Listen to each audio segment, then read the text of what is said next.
Salam bahagia Desa Indonesia, kembali bersama saya Suryo Koco, Suryo Putro dalam program Mimbar Desa Merdeka. Hari ini khusus spesial kita hadir tidak di hari Jumat, di tanggal 1 Mei. Beberapa teman ini menganggap sebagai hari buruh karena memang 1 Mei hari buruh, tapi untuk masyarakat atau untuk teman-teman gerakan pedesaan sebenarnya 1 Mei 2013 itu adalah hari pertama di mana Indonesia meluncurkan satu domain khusus untuk desa, yaitu desa.id. Kita tidak akan mendiskusikan itu, tapi hari ini kita mengundang beberapa komunitas, organisasi, persatuan, organisasi, profesi, organisasi pekerja atau organisasi profesi perangkat desa. Ada beberapa yang mungkin teman-teman yang belum tahu, saya bagi pengetahuannya hari ini. Pertama kali ada Persatuan Perangkat Desa, ini khusus untuk perangkat desa. Kemudian 2012 lahir Persatuan Perangkat Desa Republik Indonesia. Kemudian 2019 mungkin ini jadi ada juga DPN PPDI. Kita akan memetakan dan melihat potensi aparat desa. Telah hadir Mas Widi Hartono. Selamat datang Mas Widi. Assalamualaikum. Jadi kita sudah mengundang beberapa organisasi yang tadi saya sudah sebutkan, kemudian teman-teman dari Mas Haji Karnoto rencananya mau datang, tapi semalam ada sesuatu yang kemudian tidak bisa meneruskan perjalanan. Ketua PPDI yang pertama juga sudah saya sempat komunikasi. Ketua PPDI dan Sekjen PPDI tidak bisa hadir, sudah confirm ada di WA saya. Teman-teman dari Abdesi, Papdesi juga sudah memberikan konfirmasi. Semoga kita akan ketemu waktu yang khusus, kita bisa ketemu dengan semua elemen. Karena yang datang Mas Widi, mungkin kita cari tahunya dari Mas Widi. Mas Widi, cerita tentang perangkat desa. Ini kan banyak melakukan gerakan juga Mas Widi dari 2010 mungkin 2012 dan seterusnya. Ada banyak pertanyaan yang masuk ke tempat saya adalah kenapa harus ada beberapa organisasi? Gimana nih ceritanya? Ya, itulah persoalan yang dihadapi oleh desa. Jadi Pak Koco banyak tahu kan, karena beberapa saat yang lalu kita pernah bersama-sama dalam rangka bagaimana berjuang tentang undang-undang desa. Ketika pada saat itu banyak organisasi, salah satunya adalah organisasi Persatuan Perangkat Desa Indonesia yang pada saat itu inisiatornya adalah saudara kita Komandan Ubaidillah Siti dan teman-teman di Pantura, yang semangat roh perjuangannya pada saat itu mampu mempersatukan setidaknya di beberapa provinsi. Kemudian bergabung dalam wadah Persatuan Perangkat Desa Indonesia. Kemudian berjalannya waktu ketika Undang-Undang Desa sudah disahkan, kemudian saat sekarang ini kita sebenarnya tinggal menikmati dari amanat Undang-Undang Desa, yang kemudian salah satu yang sangat penting dalam apa yang harus dilakukan oleh aparatur pemerintah desa, yakni perangkat desa, adalah ikut dalam melaksanakan, mensukseskan salah satu amanat Undang-Undang Desa, yakni dana desa. Namun demikian, seperti yang banyak kita rasakan oleh aparatur pemerintah desa, bahwa pasca lahirnya Undang-Undang Desa, kita berharap sudah ada sebuah pengakuan terhadap profesi perangkat desa, tetapi hingga saat ini memang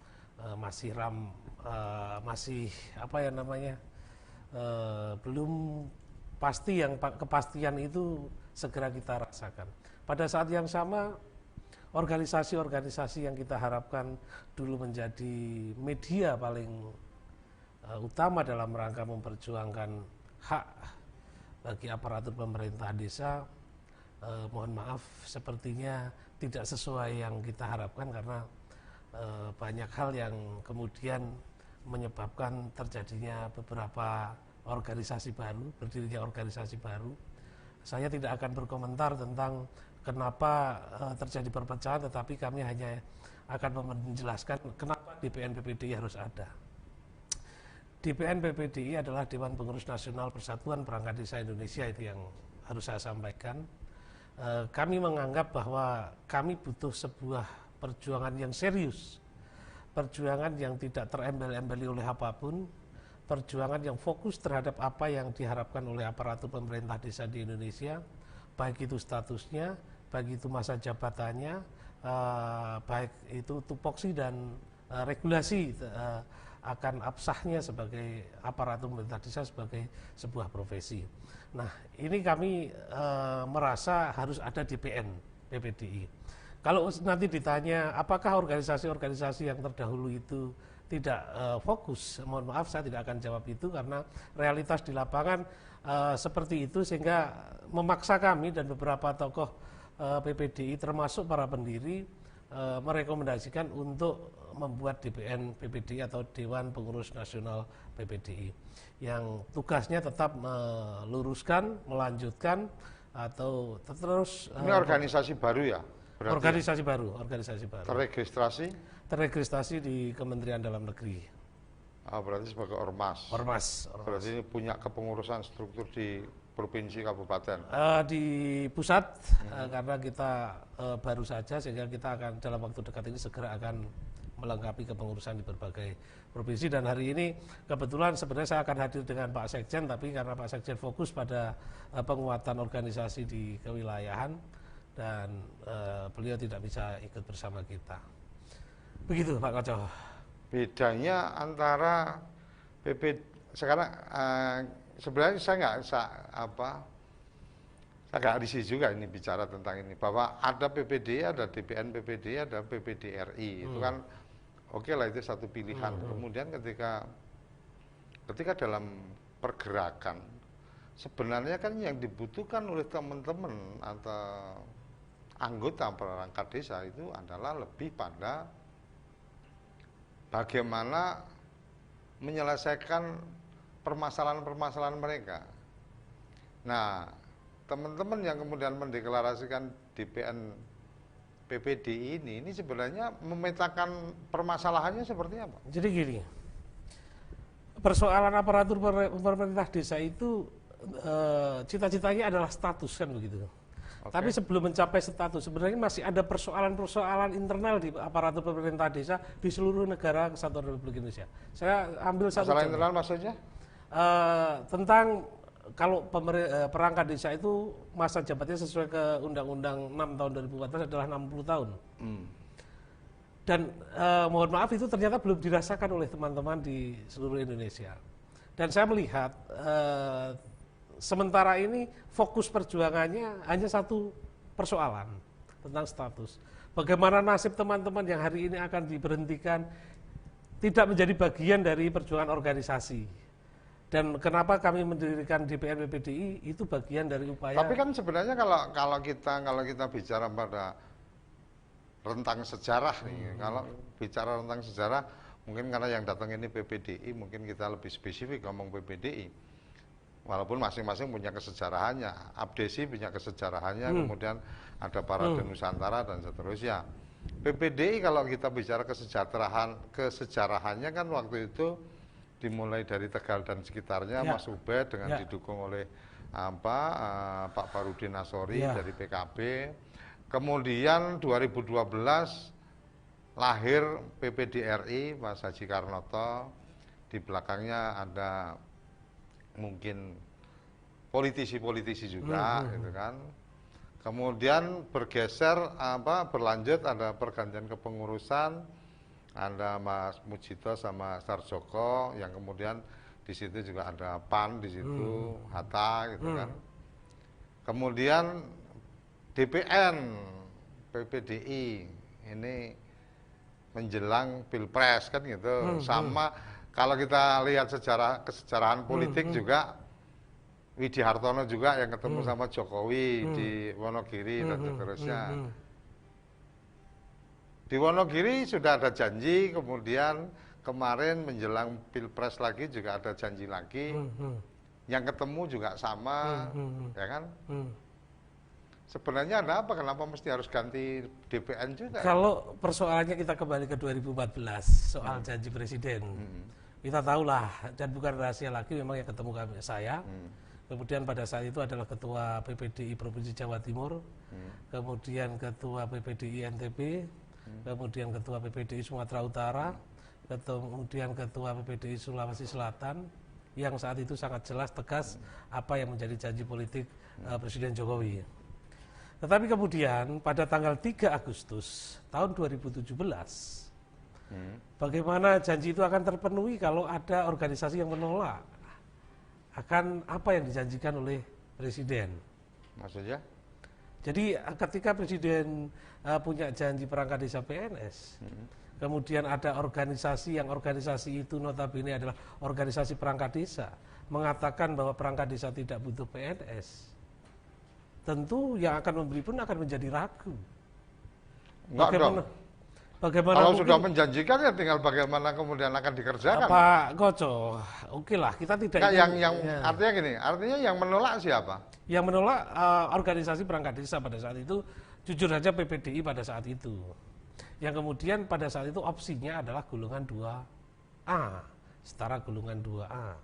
Saya sangat meyakini karena mereka mempertimbangkan kalau bukan ini nanti, dong. Jadi sebentar, biar clear dulu, biar clear. Ya. Jadi kenapa kemudian 2A? Memang pada saat itu mungkin langkah organisasi PPDI pada saat itu berpikir tentang bagaimana nanti kawan-kawan perangkat desa yang usianya saat nanti bentuknya apapun aturan perundangan yang akan mengatur perangkat desa PNS ada yang tidak terakomodir menjadi PNS.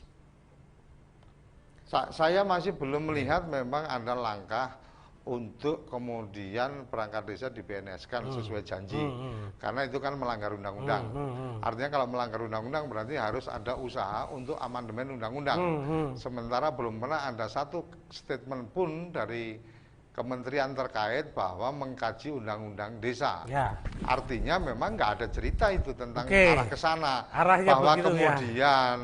Bahwa kemudian ditawarkan alternatifnya adalah kesejahteraan dengan 2A, itu lain lagi cerita. Tetapi enggak, kalau 2A itu bukan ditawarkan. Ya artinya kemudian oke deh kalau nggak PNS berarti dijamin kesejahteraannya kan gitu. Ya. Nah mungkin itu kemudian menjadi alasan atau menjadi pembenar bahwa oh ya ini berarti lahirlah tentang perpres menyangkut tentang itu. Artinya kalau bicara yang janji memang tidak pernah ada usaha untuk mengarah ke menyelesaikan janji. Karena kalau bicara PNS kan harus ganti undang-undang. Ya, kalau ganti undang-undang kan berarti harus ada proses evaluasi. Tapi kan belum pernah ada proses. Pak Koco benar apa yang disampaikan. Saya tidak kemudian mencoba membela sesuatu yang tidak masuk pada ranah regulasi.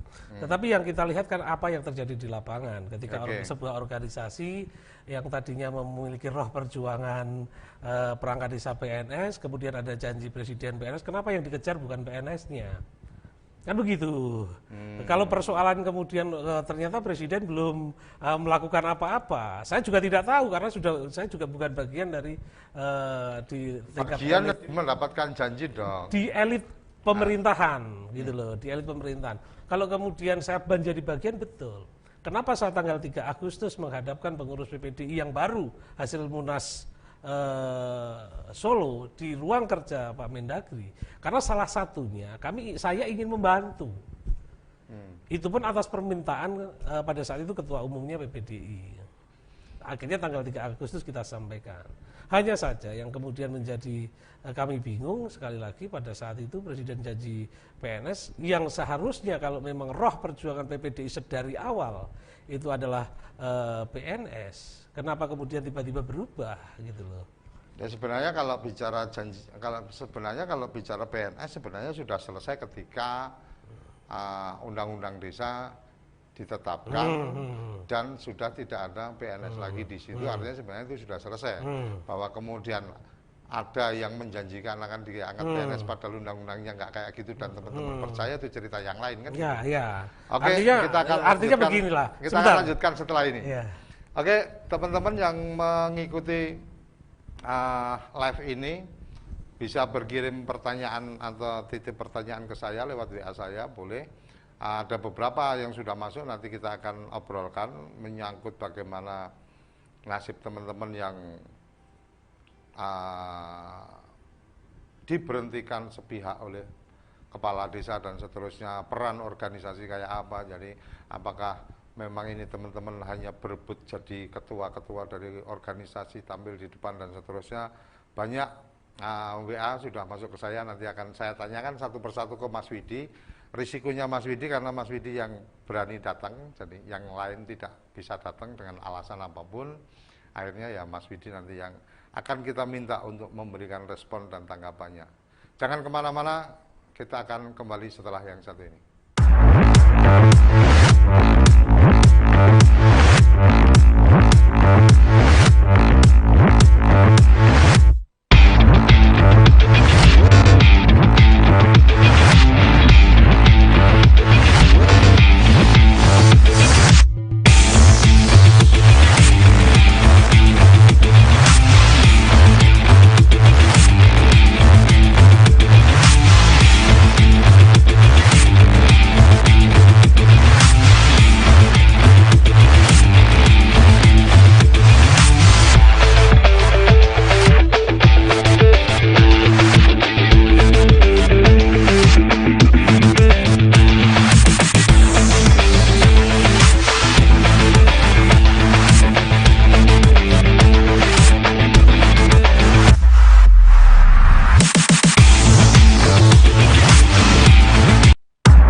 Kembali ke mimbar Desa Merdeka. Jadi ada yang menarik ini sebenarnya ketika membicarakan aparat desa, secara undang-undang sudah jelas bukan PNS. Secara undang-undang sudah jelas nggak boleh aktif dalam politik, kampanye, pemilu, dan seterusnya. Tetapi secara nyata-nyata kemudian ada yang masih berharap perjuangan PNS. Ada secara nyata-nyata juga terlibat dalam kegiatan pemenangan legislator lah, presiden lah, dan seterusnya. Komentar. Jadi gini Pak Kato, siapa sih di negeri ini yang tidak terlibat dalam politik? Oke. Saya kira kalau semuanya dibuka secara terang benderang, semua orang di negeri ini, baik itu yang politisi langsung maupun yang tidak, itu akan terlibat dalam politik. Iya. Salah satunya memilih itu aja terlibat dalam politik. Kalau kemudian ada oknum, baik itu birokrasi di level manapun, kemudian sampai dengan di perangkat desa, kemudian terlibat dalam politik. Sebenarnya saya dalam alam pemikiran saya, karena keinginan mereka dalam menyampaikan pendapat, mereka ingin apa yang mereka cita-citakan itu tersampaikan melalui apa yang dia perjuangkan. Misalkan dia mendukung seorang calon legislatif, pasti apa yang ingin dicapainya itu supaya tersalurkan melalui siapa yang didukung. Tapi kan secara aturan memang tidak diizinkan terlibat dalam kampanye dong. Dan saya tidak melihat aparatur pemerintah desa atau aparatur di wilayah saya terang-terangan kampanye di podium. Tapi terlibat dalam kegiatan kampanye, iya. Itu pengamatan Pak Koco. Jadi sekali lagi kita bicara tentang perilaku politik kan sangat debatable. Artinya lebih baik memang dikasih izin untuk ikut kampanye, atau sebenarnya kemudian di aturan teman-teman sepakat dilarang ikut kampanye tapi ikut kampanye? Begini, kalau perangkat desa ya sudah diberikan status profesi dengan jelas, saya sangat mendukung ketika itu tidak boleh. Profesi apa ini? Perangkat desa itu diakui sebagai sebuah profesi. Memang perangkat desa bukan profesi? Saat sekarang ini masih di beberapa kabupaten ketika ada kartu tanda penduduk yang pekerjaannya apa itu tertulis perangkat desa. Di beberapa kabupaten belum ada itu.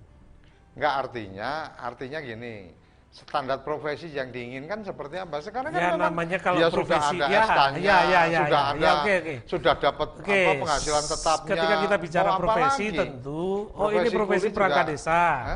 Perangkat desa itu satu hak-haknya apa, terus kewajibannya apa, kan sudah ada.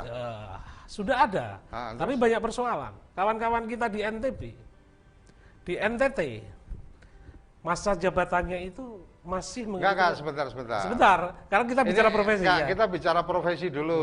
Pengakuan profesi yang dimaui sebenarnya seperti apa? Ya seperti profesi-profesi yang lain. Begini. Negeri ini secara konstitusi sudah mengakui ada pemerintah pusat, aparatur pusat. Pemerintah provinsi ada aparatur provinsi. Pemerintah daerah kabupaten ada aparatur kabupaten. Pemerintah desa, aparatur desa. Aparatur desa. Oke. Selesai. Tetapi ketika profesi kita bicara, sebentar. Lagi. Kalau kita bicara pemerintah pusat, pemerintah provinsi dan pemerintah kabupaten, kemudian kita sudah dianggap seperti mereka, salah besar. Kenapa? Perangkat desa hak-haknya itu belum seperti mereka. Hak yang mana ini? Misalkan kalau pusat, provinsi, kabupaten, PNS jelas kan? Jelas mereka masa jabatannya jelas 60 tahun ada pensiun. Ini ada kan 60 tahun. 60 tahun undang-undang. Iya. Di banyak daerah masih banyak yang menjadi persoalan. Itu jadi kan berarti kan itu kan masalah advokasinya, jadi begini. mendampingi pelaksanaan undang-undang. Saya suka dong kalau suka bicara bukan problem tidak ada pengakuan profesi. Beda pengakuan itu tidak cukup tertulis, Bapak. Oke. Terus? Tidak cukup tertulis. Makanya kita mari bersepakatlah negeri ini mulai dari pemerintah pusat yang sudah membuat sebuah regulasi semacam itu ditindaklanjuti oleh pengakuan di pemerintah di bawahnya. Sampai di provinsi sampai di kabupaten. Sehingga tidak terjadi gitu loh. Ketika undang-undang sudah mengatakan masa jabatan 60 tahun, kawan-kawan kita di Deli Serdang, kawan-kawan kita di Ogan Hilir, kawan-kawan kita di Mamasa, Sulawesi, kawan-kawan kita di NTB, NTT, itu masih terancam pemberhentian tanpa ada alasan yang jelas pemberhentiannya. Karena faktor suka dan itu nggak usah sampai jauh sana, di sini di Karawang juga. Karawang, Indramayu, Iya. sorry lupa. Ya, Nggak usah Karawang, jauh-jauh kalau Indramayu. Bahkan kawan-kawan kita yang berani melakukan advokasi dengan menggugat pemberhentian itu dan dimenangkan, itu juga tidak ada eksekusi selanjutnya. Nah, ini artinya ketika kita sudah bicara profesi, ini belum full sebagai profesi yang semua orang tahu kalau perangkat desa itu masa kerjanya adalah 6 Nah, kalau tahun. kita bicara itu, maka bicara kita tentang undang-undang. Bicara tentang undang-undang berarti kan ada tanggung jawab, pembinaan. Ketika kemudian ada kejadian seperti itu, yang kemudian harus menjadi penanggung jawab penegakan aturan di undang-undang itu kan pemerintah kabupaten. Pemerintah kabupaten kan sebagai pembina pemerintahan tingkat desa. Ketika kabupaten tidak bisa melakukan itu, mestinya pemerintah provinsi yang representatif dari pemerintah pusat atau kementerian, kan gitu. DPN PPDI salah satu yang kemudian kemarin hadir dalam silaturahmi dengan Presiden Jokowi dengan baju putihnya, kan gitu. Artinya apa yang membuat susah ketika kemudian yang tidak membuat itu jadi gampang, ketika kemudian ya udah tinggal minta Pak Menteri Dalam Negeri untuk kemudian menegur dengan jelas kabupaten-kabupaten yang kemudian bupatinya membiarkan kejadian-kejadian seperti itu terjadi. Itu tahu Pak Koco jawabannya. Bukan. Ya, itu jawabannya gitu loh. Iya, kenapa? Jadi gini, Iya. yang ingin saya sampaikan, Iya. yang ingin saya sampaikan adalah ada alur seperti itu. Kita nggak usah tinggi-tinggi ngomong pengakuan profesi. Relasi yang sudah ada, kenapa tidak dilakukan? Nah, itu jawabannya. Kenapa kita sudah bangun komunikasi sejak 3 Agustus, kemudian 4 April? Kalau pada saat itu saya bagian dari PPDI, saya ajak berkomunikasi dalam rangka untuk menyelamatkan teman-teman. Dan ternyata itu tidak menjadi sebuah alat komunikasi yang berhasil menghantarkan organisasi sebagai media memperjuangkan teman-teman. Dan akibatnya saya harus dan teman-teman mendirikan DPN PPDI. Karena kami melihat, pada saat sebelum itu ketika kami bicara, Anda siapa? Organisasi kita tidak punya. Karena kita berada di bawah kepengurusan pusat. Begitu loh. Ketika komunikasi sudah tidak terjalin, komunikasi sudah tidak berlanjut dalam rangka mengawal apa yang sedang digelisahkan oleh kawan-kawan, apa yang akan kita lakukan kecuali kita berusaha dengan sendiri-sendiri. Tetapi seperti halnya di apa yang pada umumnya terjadi di negeri ini, kalau kita tidak punya bendera, bagaimana kita bisa menyuarakan? Akhirnya kebetulan menjelang Pilpres, DPN PPDI berdiri. Kebetulan. Saya katakan kebetulan. Oke, orang beberapa pihak mungkin kami bagian dari suksesi Pilpres untuk yang ini. Tetapi seingat saya, saat belum pernah dalam sebuah agenda kegiatan yang kemudian memobilisasi atau melakukan kampanye. Karena apa? Kami berusaha untuk profesional dalam menempatkan organisasi ini.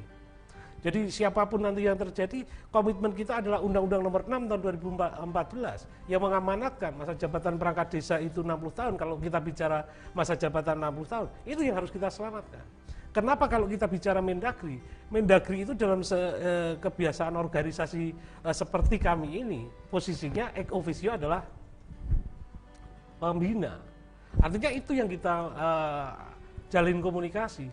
Peduli amat siapa presidennya, tetapi Kementerian Dalam Negeri yang harus kita ajak berkomunikasi dalam rangka Undang-Undang Nomor 6 tahun 2014 itu bisa dirasakan betul oleh teman-teman. Belum lagi semacam itu, kita juga harus terlibat jauh dalam rangka suksesi Undang-Undang 6 tahun 2014. Begitu Pak Kaco. Enggak, yang saya masih nggak habis pikir adalah ketika teman-teman sedang punya masalah-masalah dengan masa jabatan dengan diberhentikan sepihak oleh kepala desa dan seterusnya. Sisi yang lain kemudian ada ada lahir organisasi baru, ada kemudian ya menurut saya nggak asik lah. Kebanyakan organisasi isinya mungkin hampir sama, semangat tujuan akhirnya hampir sama. Kemudian kenapa harus terpisah-pisahkan, atau mungkin kenapa nggak sekalian dengan nama yang berbeda gitu loh. PPDRI ada PPDRI kan gitu 2012. Kemudian 12 ditambah 5, 17 ditambah sedikit jadi 2018 atau 2019 ya kemarin ya. Kemudian PPDI depannya ada DPR. Apa sebenarnya yang terlintas selain justifikasi bahwa memang butuh organisasi baru? Yang saya kalau butuh organisasi baru kenapa nggak pakai nama yang baru? Kita inginkan sebenarnya semuanya bersatu dalam wadah PPDI. Itu. Kalau pertanyaannya kenapa harus ada DPN, kenapa harus ada PPDRI? Mungkin dari alam pemikiran teman-teman di PPDRI, organisasi yang selama ini diikuti karena mungkin dianggap kurang fokus untuk mengemban amanat perjuangan. Begitu juga kenapa dengan DPN PPDI. Alasannya, kenapa menggunakan istilah PPDI? Karena kita memang cinta PPDI gitu loh Pak Koco. Jadi bukan serta-merta kita hanya ingin menjadi organisasi yang kemudian karena kita haus jabatan dan lain sebagainya, gitu loh. Jadi kenapa PPDI? Karena yang didengar oleh teman-teman itu idealnya organisasi perangkat desa itu memang PPDI, gitu. Nah, sekali lagi kenapa kalau kemudian memang yang ideal itu dengan nama PPDI, kenapa kemudian tidak ada satu proses munaslup umpamanya pergantian kepengurusan di tengah jalan, atau kemudian menunggu sampai saatnya munas sehingga pengurus. Oke, paham apa yang akan dipertanyakan. Upaya itu sudah ada Pak Koco. Di internal itu sudah ada. Kita komunikasi WA ada, komunikasi Facebook ada. Jadi semuanya masih ada di HP saya. Bagaimana yuk kita duduklah, yuk kita kapan ketemu, ayo ketemu. Tetapi ya selama itu pula seperti itu, hanya berjalan di tempat yang kemudian justru bukan menyelesaikan persoalan yang dihadapi oleh perangkat desa dalam rangka perjuangannya itu, tetapi akhirnya malah timbul persoalan internal berorganisasi, saling menjatuhkan, saling menghujat, dan ya mungkin itulah dinamika organisasi. Oke, kita akan cukupkan ngobrol tentang PPDI atau Persatuan Perangkat Desa yang jadi 3 biji gitu kan. Mungkin semoga besok tidak tambah satu lagi, lama-lama bisa jadi 12 biji kan gitu. Setelah ini kita akan lebih membicarakan tentang potensi dan permasalahan teman-teman aparat desa. Kita tidak akan lagi bicara tentang organisasinya. Kita hanya ingin melihat bahwa Widiartono adalah salah satu aparat desa dan kita ingin mendengar cerita sebenarnya bagaimana problema dan potensi dari teman-teman aparat desa. Jangan kemana-mana, kita akan hadir setelah yang satu ini.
Kembali ke Mimbar Desa Merdeka. Seperti janji saya yang tadi, kita nggak akan lagi ngomong organisasinya. Kita akan ngomong tentang perangkat desa. Perangkat desa secara positioning Undang-Undang Desa sudah menyebutkan jelas diangkat diberhentikan oleh kepala desa. Kemudian kalau dalam ada proses pemberhentian maka konsultasi ke camat dan seterusnya. Ada jaminan penghasilan tetap, ada kemudian tunjangan-tunjangan dan seterusnya dan seterusnya dan seterusnya. Mungkin sekarang aku pengen tanya nih, Mas Widi sebagai perangkat desa dan punya relasi dengan teman-teman dan seterusnya, inventarisasi problem perangkat desa itu apa aja? Ya, jadi gini, sebenarnya perangkat desa itulah aparatur pemerintah desa. Aparatur pemerintah desa itu adalah sistem, kalau boleh disebut adalah sistem pemerintahan di desa. Sistem pemerintahan desa itu adalah beberapa kumpulan komponen orang, individu yang kemudian dibentuk dalam sebuah organisasi yang saling ketergantungan karena terbentuk dalam struktur organisasi pemerintahan desa. Yang satu dengan yang lain ini saling ketergantungan di bawah arahan kepala desa sebagai pimpinan sistem pemerintahan di desa itu. Persoalan yang dihadapi sebenarnya sebelum adanya undang-undang desa dulu, perangkat desa ini sebenarnya enjoy saja. Kenapa saya bilang enjoy? Karena pada saat itu tugas perangkat desa itu salah satunya adalah hanya pemberdayaan. Kemudian di beberapa hal tentang administrasi seperti kelahiran, kartu tanda penduduk, pernikahan dan kematian dan lain sebagainya. Pasca undang-undang desa, tugas perangkat desa semakin berat. Kenapa? Karena alokasi anggaran yang sedemikian besar masuk ke desa, kemudian keberadaan sistem ini ibaratnya sistemnya ibarat mesin itu belum mesin yang bagus karena kualitas mesinnya masih KW, belum benar-benar kualitas utama, menyebabkan konsentrasi terhadap kinerjanya itu menjadi tidak baik. Kenapa? Sekali lagi kembali ke tentang profesi. Profesi itu kan ada hak, ada kewajiban, ada tanggung jawab. Hak yang diperoleh saat sekarang menurut undang-undang ada penghasilan tetap bagi perangkat desa. Kemudian terakhir lahir per PP 11 tahun 2019. Ketika kita bicara PP 11 2019, ini masih juga menimbulkan masalah di teman-teman, terkhusus di Pulau Jawa. Kalau penghasilan tetap kawan-kawan ini golongannya itu PP yang kemarin 11, disampaikan ya, 11 2019 ini masih sangat bermasalah di Jawa karena kawan-kawan ini sebenarnya sudah di atas golongan 2A terutama di Jawa. Sebenarnya masalahnya di mana? Sebenarnya begini. Sebenarnya Kementerian Dalam Negeri, karena saya pada saat itu seperti yang disampaikan oleh Pak Koco tadi ada interkoneksi dengan Kementerian Dalam Negeri.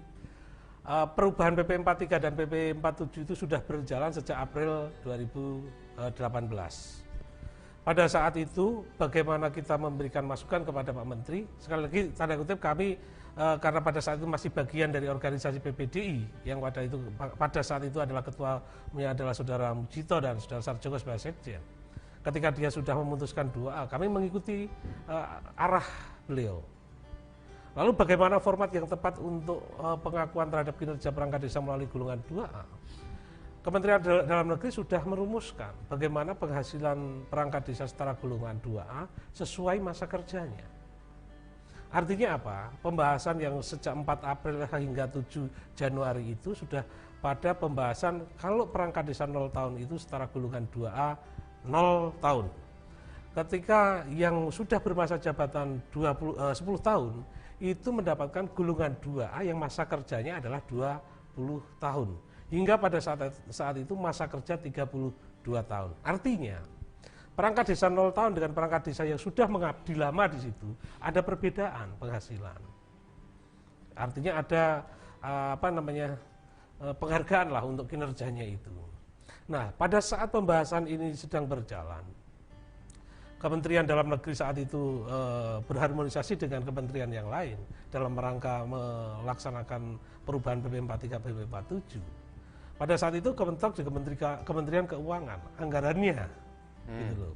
Karena yang dirumuskan oleh Kementerian Dalam Negeri itu pada saat itu penghasilan tetap ini tidak akan membebani APBD kabupaten, tetapi alokasi anggaran yang berasal dari APBN. Nah, kemudian kenapa PP sekarang ini kita dianggap bermasalah? Satu, karena di Jawa ini sudah rata-rata di atas golongan 2A. Artinya PP yang lahir ini beda dengan yang dibahas di Kementerian Dalam Negeri? Sangat berbeda, karena belum usai di situ. Kalau Pak Koco mengejar di situ, pembahasan sedang berjalan, tiba-tiba ada aksi 1401. Ada aksi 1401. Sehingga ibarat kata yang kita cari itu yang terbaik, tapi karena tidak sabarnya ada agenda 1401 yang kemudian ada deadline 2 minggu, tentu itu bukan kebijakan yang terbaik tentu yang diambil. Dan tidak terpenuhi juga kan 2 minggu. Nah, begitu.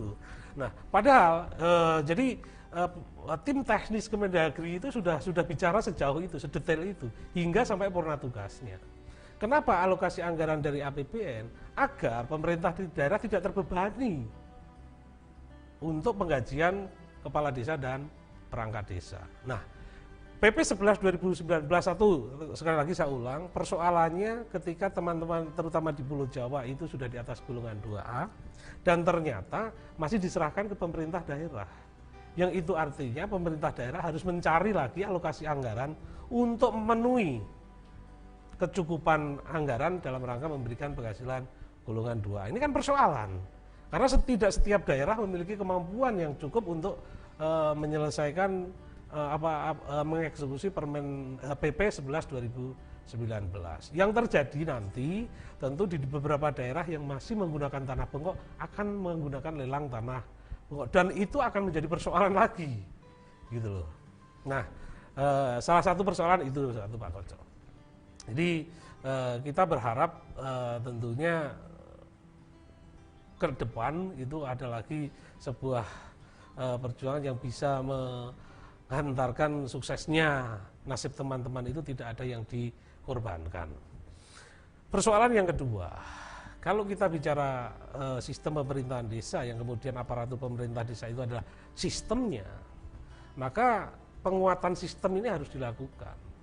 Tadi awal saya sudah bicara, haruslah kita pemilik negeri ini mulai dari pusat, provinsi, kabupaten, daerah kabupaten segera membuat peraturan yang betul-betul merujuk kepada Undang-Undang Nomor 6 Tahun 2014 dan memastikan bahwa di setiap desa di seluruh negeri ini melakukan atau melaksanakan amanat Undang-Undang Nomor 6 Tahun 2014. Tidak seperti sekarang di Indramayu ada pemberhentian tanpa sebab, kemudian di Deli Serdang ada pemberhentian, kemudian di Mamasa ada pemberhentian, di NTT ada pemberhentian, di NTB ada pemberhentian, di Kerawang ada pemberhentian, yang kemudian tidak ya artinya itu mengabaikan Undang-Undang Nomor 6 Tahun 2014. Yang ketiga, kalau pada saat yang lalu selalu dikatakan bahwa perangkat desa ini nanti apakah mampu benar-benar melaksanakan, saya teringat ketika undang-undang desa, pas siap pemerintah desa, aparatur desa melaksanakan undang-undang desa. Ya siapapun orangnya, ketika tiba-tiba langsung melaksanakan, ya meskipun lulusan luar negeri tentu tidak akan semudah itu untuk melaksanakannya. Nah, apa yang harus dilakukan? Yang saya sebut penguatan adalah bagaimana aparatur pemerintah desa ini benar-benar dididik, dilatih, yang betul-betul serius, bukan hanya sekedar pelatihan menghabiskan anggaran. Kerjasama dengan akademisi yang benar-benar bisa membentuk aparatur pemerintah desa itu siap melaksanakan amanat undang-undang. Ada 3 persoalan yang perlu saya sampaikan. Mungkin itu Pak Mas Koco yang bisa sampaikan. Pertanyaan berikutnya, kalau memang menuntut semua pihak itu mengaplikasikan undang-undang desa, PP 11 itu apa sesuai dengan undang-undang desa?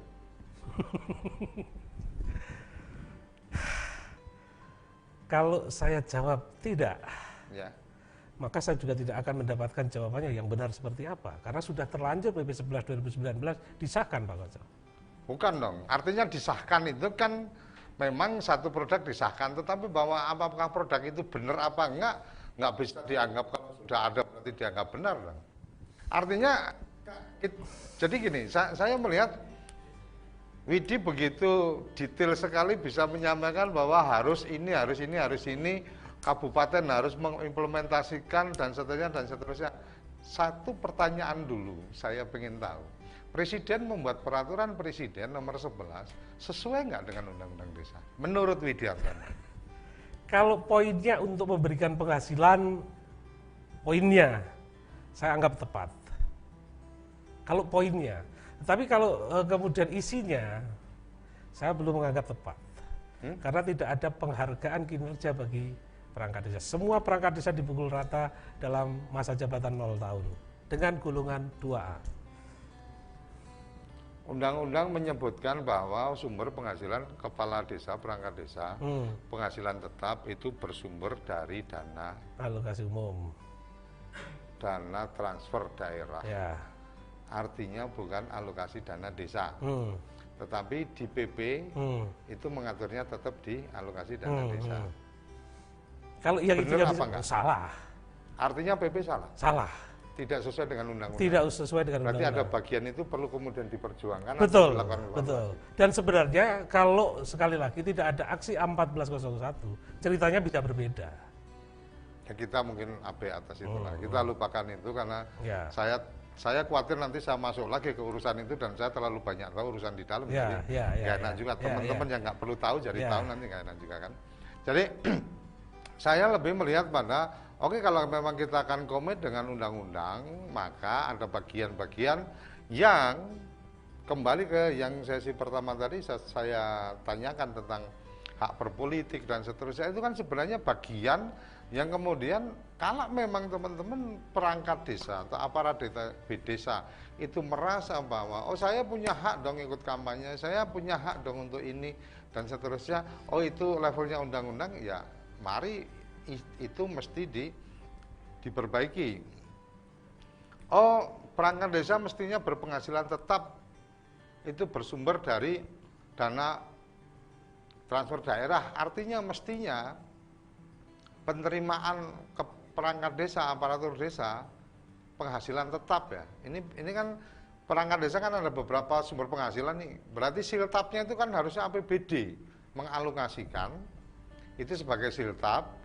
Desa itu kemudian menerima hanya sebagai catatan dari kabupaten masuk untuk keperluan penghasilan, ya kan? Kemudian ada tunjangan bisa diberikan berdasarkan kemampuan dari desa. Oh, tunjangan jabatan dalam bentuk bengkok hak garap, ya kan? Karena sebagai kepala desa bengkoknya segini, ini kan bentar, Mas Koco. Ayo. Kita bersepakat di undang-undang desa itu ada rekognisi. Sebenarnya kita inginlah, marilah kita bersepakat bahwa kalau kita bisa kearifan lokal, itu biarkan kearifan lokal. Jangan kemudian tanah bengkok itu diikut-ikutkan gitu loh. Iya, makanya tadi saya bilang. Ya. Sebentar, biar.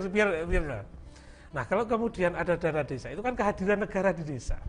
Misalkan kemudian pemerintah desa, kepala desa dan perangkat desa itu diberikan apresiasi, satu penghasilan tetap, itu atas kehadiran desa. Tapi jangan menyentuh dong kearifan lokal tentang tanah bengkok gitu loh. Loh, ya kan saya bilang tadi. Kan saya tadi bilang bahwa tanah bengkok itu adalah haknya desa, Ya. terserah desa ngaturnya. Betul. Iya. Iya. Loh, kan saya bilang gitu. Iya. Ini nggak konsen ini. Mas Widi beranggapan bahwa saya akan melakukan serangan terhadap Widi Hartono. Ini salah besar.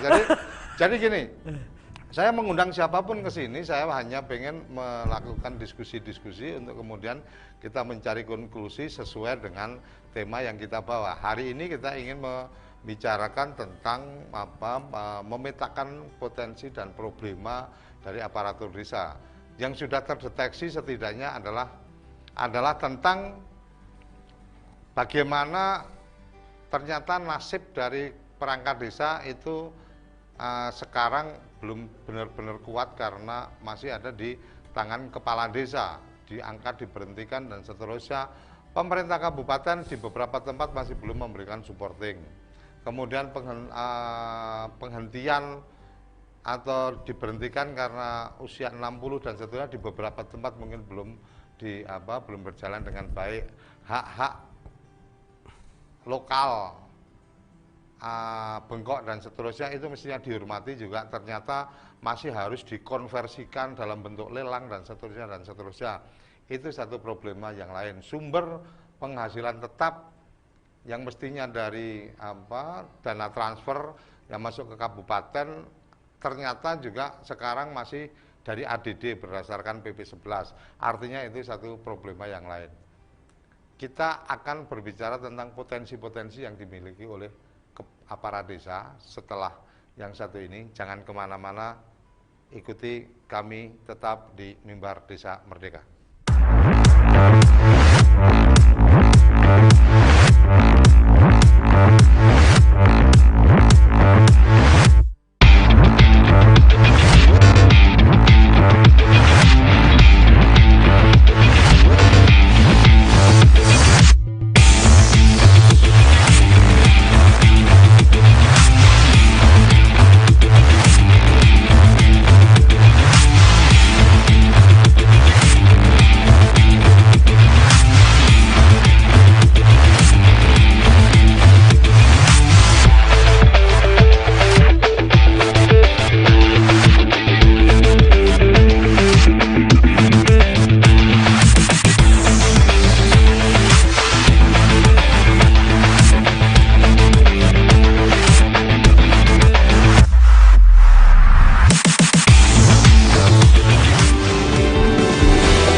Kembali di Mimbar Desa Merdeka. Sesi terakhir dari beberapa yang kita sampaikan, salah satunya di di channel YouTube menyampaikan tentang penghasilan tetap yang tidak dibayar rutin bulanan dan seterusnya. Itu bagian yang sebenarnya menjadi problematika dari administratif, walaupun banyak hal kita bisa diskusikan, dan tugas ini menjadi bagian dari teman-teman yang punya organisasi atau yang menyatakan diri punya organisasi. Jadi itu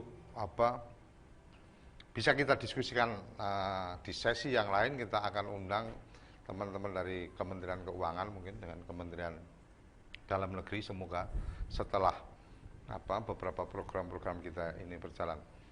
Di sesi yang terakhir ini, supaya kita tidak kemudian ingkar terhadap judul, jadi problema sudah, potensi. Ya. Apa sebenarnya yang dipahami oleh perangkat desanya sendiri tentang potensi? Karena kalau mendiskusikan potensi, sebenarnya di forum Mimbar Desa Merdeka sudah beberapa kali teman-teman di luar perangkat desa yang mengatakan tentang potensi-potensi perangkat desa. Piye Mas Widi? Jadi tak elok lah kalau kita menilai dirinya sendiri. Ya. Bicara potensi, kalau saya suruh bicara potensi itu bagian dari mengenali diri sendiri. Jangan bicara tidak elok, tapi lebih pada mengenali diri sendiri. Okay. Potensiku apa? Kalau nggak ngomong potensi, kalau nggak menyadari potensi, tambah parah. Jadi begini, perangkat desa ini memiliki loyalitas terhadap tanggung jawabnya sangat luar biasa. Sering orang bilang perangkat desa itu jam kerjanya 24 jam non-stop. Padahal enggak. Pasti itu. Enggak lah. Pasti. Jadi kalau kita bicara 24 jam non-stop itu kalau dipotong, 24 jam non-stop, nggak tidur, nggak makan, khusus bekerja. Bukan begitu cara ya, apa semua orang bekerja 24 jam kalau gitu. Artinya begini maksud Karena saya. ada jam tugasnya, jam kantornya. Oh, tidak bisa. Kalau perangkat desa terkhusus profesi yang di kepala kewilayahan, dia tidak ada jam sekian sampai jam sekian. Jam berapapun siap, tetapi dia kan bisa mengerjakan pekerjaan lain. Betul. Ini debatnya jadi panjang daripada nanti salah, ya. Jadi kalau bicara profesi, maka kemudian profesi, jam kerja dan seterusnya kita akan panjang pembicaranya. Jadi menurut saya kalau yang bicara 24 jam, kerja 24 jam sehari dan seterusnya, menurut saya itu bagian yang debatable. Kita tidak perlu melihat itu sebagai satu nilai lebihnya, bahwa dia selalu siap membantu. Iya, polisi, dinas di perempatan jam sekian sampai jam sekian, tapi kapanpun dia bisa ditugaskan. Itu bisa. Saya bicaranya loyalitas, Mas. Iya. Saya bicara loyalitas. Loyalitas terhadap tanggung jawabnya. Semua sama. Ya. Semua orang bekerja pasti loyal. Ya. Belum tentu. Belum tentu. Belum tentu. Tapi kita tidak elok lah menilai yang satu dengan yang lain. Tapi saya pastikan belum tentu. Begini, ketika saya tadi bicara tentang loyalitas teman-teman perangkat desa, itu sangat luar biasa. Karena apa? Salah satunya, mereka tetap melaksanakan tugasnya. Mereka tetap menyelesaikan tanggung jawabnya ketika hak-haknya belum terpenuhi. Tapi tetap mereka berjalan, tetap mereka melaksanakan tugasnya, tetap tidak meninggalkan tanggung jawabnya. Hak apa itu? Seperti tadi tentang penghasilan, gitu loh. Terutama sebenarnya kalau itu gini, saya pengen bicara tentang potensi bukan dari. Makanya sebentar. Kan akan sampai di situ. Saya hostnya, Bos. Oh iya. Saya hostnya, ya. Saya hostnya ya. Iya. Saya hostnya. Jadi kalau bicara itu, kalau memang tidak nyaman dengan penghasilan tidak diterima dan seterusnya, bisa resign. Tenang aja. Oh, kalau jangan itu begitu. Sebentar. Makanya saya bilang potensi. Anda punya perangkat desa ini punya potensi apa sebenarnya? Oh, kita itu bisa menggerakkan masyarakat. Oh, kami bisa ini. Jadi bukan kalau bicara loyalitas, pekerjaan perangkat desa bukan pekerjaan tunggal. Pekerjaan perangkat desa juga sebagai petani, juga sebagai pedagang, juga sebagai apa, kan gitu. Nah, makanya kita mendiskusikan ini, kita tidak sedang mendiskusikan tentang loyalitas yang tinggi, pengabdian terhadap negara dan seterusnya melebihi pejuang 45, kan gitu. Kalah pejuang 45 bos sama perangkat desa, kalau ceritanya kayak gitu. Tapi kenyataannya kan perangkat desa juga menyambi pekerjaan yang lain. Ada yang menjadi pedagang, ada yang jadi kontraktor dan seterusnya, kan gitu. Makanya balik ke itu tadi, mapping atau pemetaan kita terhadap potensinya itu apa. Artinya perangkat desa itu punya kemampuan untuk bla bla bla bla. Artinya tidak perlu kemudian memamerkan tentang loyalitas yang berlebihan, gitu loh. Iya. Silakan. Oke. Jadi aku hostnya di sini. Iya. Harus jelas ini. Jadi mengerucut ya. Kalau tadi sebenarnya itu kan bahasa pengantar saya. Ketika bicara loyalitas 24 jam non-stop. Jadi begini, bagaimana seorang perangkat desa mampu menciptakan sesuatu yang tidak ada menjadi ada. Kan itu yang diinginkan. Satu contoh kasus. Di sebuah desa, karena tidak ada belum tercukupi anggaran dana desanya untuk mengerjakan sesuatu, satu misal jalan ke lahan pertanian, perangkat desa bisa memberdayakan dengan cara gotong royong. Artinya itu menjadi penggerak. Ya, penggerak. Bukan karena perangkat tidak hanya penggerak, penggerak, motivator dan pelaksana.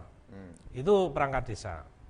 Kemudian di soal yang lain, ketika ada persoalan yang di masyarakat, misalkan perebutan perbatasan lahan, itu bisa diselesaikan oleh mereka tanpa harus ke meja hijau, dan itu lebih kondusif.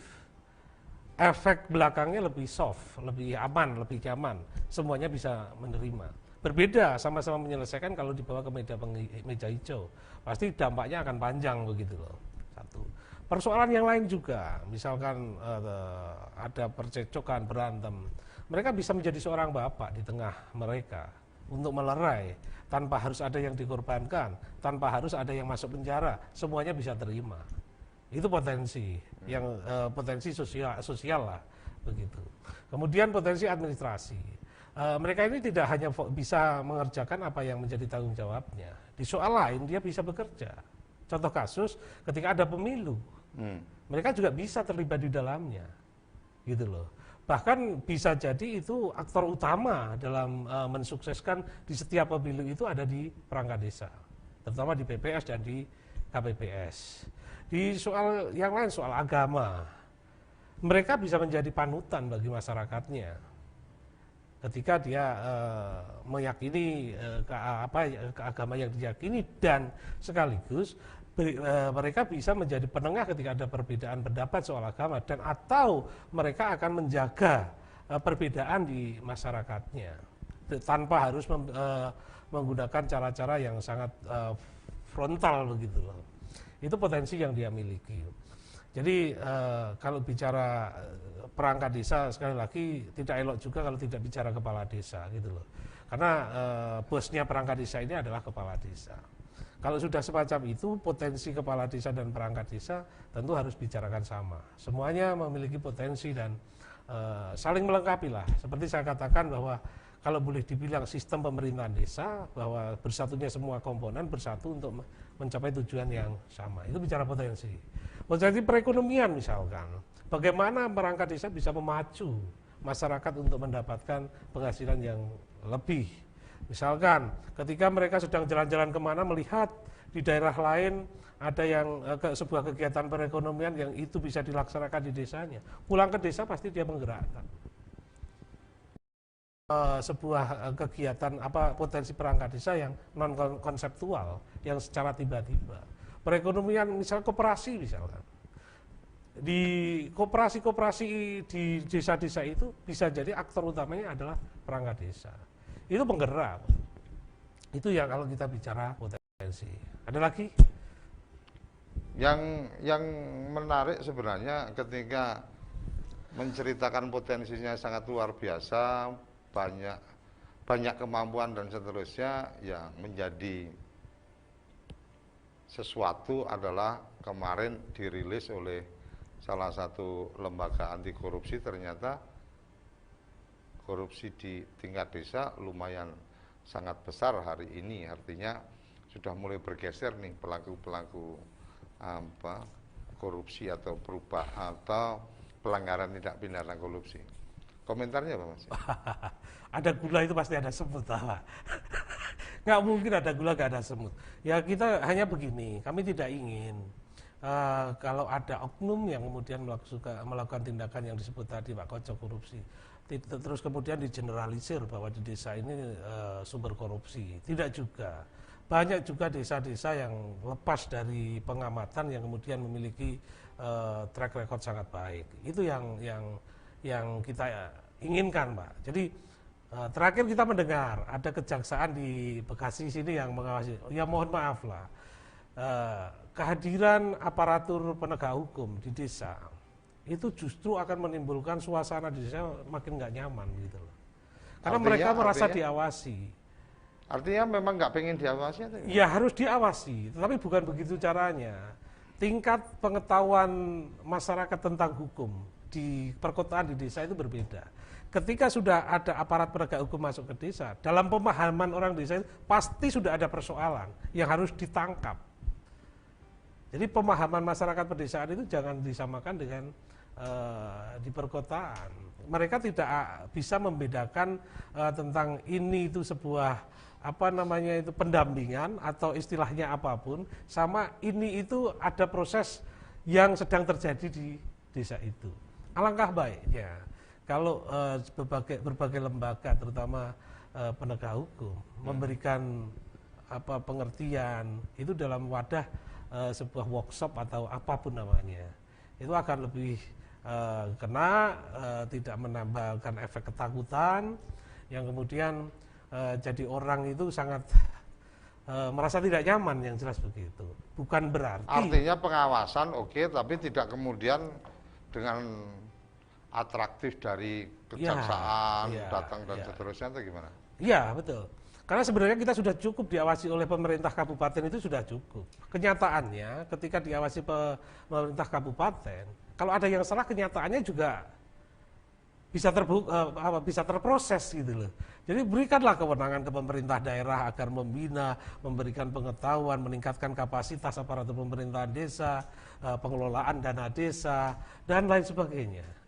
Itu yang jauh lebih penting begitu. Oke, di penghujung acara sebagai perangkat desa, sebagai ketua DPN PPDI, mungkin ada closing statement menyangkut satu harapan. Sebenarnya teman-teman perangkat desa pengen, yang saya tangkap nih ya, satu wadah saja kan gitu.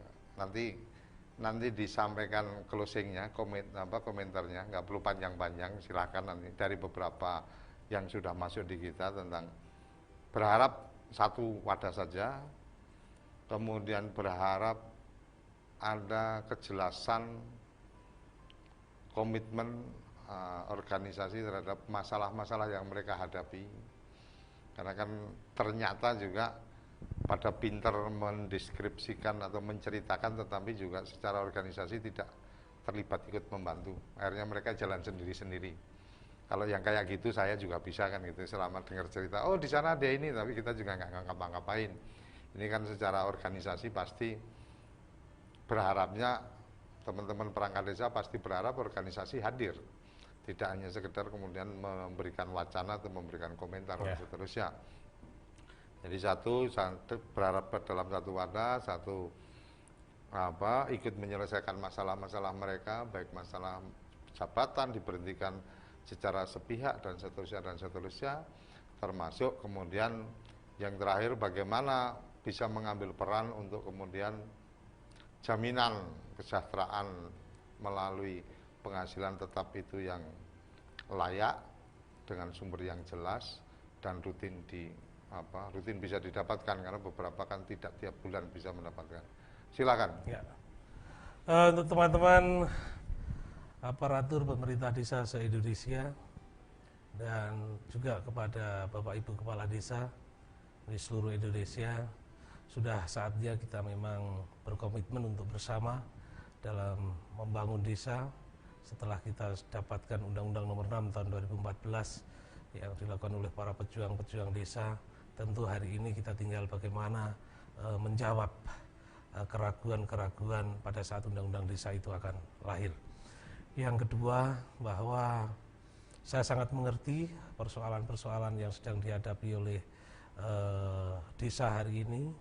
Oleh karena itu kepada yang terhormat Presiden Republik Indonesia, Bapak Ibu Gubernur di seluruh Indonesia, Bapak Ibu Bupati di seluruh Indonesia, kami sangat berterima kasih atas bimbingannya selama ini, tetapi kami juga berharap terus ditingkatkan kualitas kinerja teman-teman aparatur pemerintah desa dengan pelatihan atau workshop dan lain sebagainya. Kemudian terkhusus untuk teman-teman aparatur pemerintah desa dan perangkat desa, besok insya Allah kita akan menindaklanjuti persoalan yang dihadapi saudara kita yang ada di NTT. Saya lupa sebut namanya, tadi jangan sampai lupa saya disebut namanya, siap. Kemudian Pak Fahrul di NTB, kemudian Pak Suwandi di Indramayu, dan Pak Broy dari Deli Serdang, dan Pak siapa saya lupa yang dari Sulawesi, Mamasa Sulawesi. Persoalannya sudah sampai sama saya dan kita sudah buat surat. Besok akan kita antar ke Pak Dirjen tentunya, dan kita berharap besok ada segera tindak lanjut seperti yang sudah kita lakukan untuk teman-teman di Kabupaten Jombang, yang insya Allah persoalan yang dihadapi sudah selesai karena 4 kali kita menghantarkan beliau, Pak Tris Ketua PPDI Jombang, untuk menghadap Pak Dirjen terkait persoalan 200 perangkat desa di Kabupaten Jombang. Insya Allah atas doa restu Bapak sekalian, persoalan-persoalan baik pemberhentian, baik persoalan hukum dan lain sebagainya akan kita sampaikan, dan semoga ada hasil yang baik untuk kita semua. Terakhir, mengenai banyaknya organisasi, kenapa DPN PPDI menggunakan PPDI, sejujurnya kita ingin bahwa perangkat desa itu berada dalam satu wadah, Persatuan Perangkat Desa Indonesia. Dan kita juga butuh sebuah organisasi yang fokus berjuang terhadap apa yang menjadi amanat perjuangan yang sudah kita sepakati bersama. Hari ini banyaknya perbedaan organisasi, termasuk diri saya dengan mendirikan DPN PPDI. Mohon maaf kalau kemudian menyinggung perasaan teman-teman dan lain sebagainya, tetapi cita-cita saya hanya bagaimana saya bisa mengaktualisasikan keinginan kawan-kawan dalam sebuah perjuangan yang kemudian berhasil untuk kawan-kawan semua. Akhirnya demikian, wassalamualaikum warahmatullahi wabarakatuh. Oke, pemirsa, jadi closing statement dari Mas Widiartono, karena kebetulan hanya satu yang hadir. Kita berharap sebenarnya beberapa ketua organisasi hadir sehingga kita bisa sharing di momen ini, tapi setidaknya cukup untuk kita mendapatkan gambaran seperti apa PPDI DPN ini melakukan langkah-langkah, melakukan tindakan, dan juga memahami apa-apa yang kemudian tadi kita sampaikan. Sampai jumpa di forum Mimbar Desa Merdeka episode-episode yang lain yang insya Allah akan lebih menarik dan mengkaji, bicara, memperdalam tentang desa. Salam bahagia Desa Merdeka. Sampai jumpa. Oke, makasih.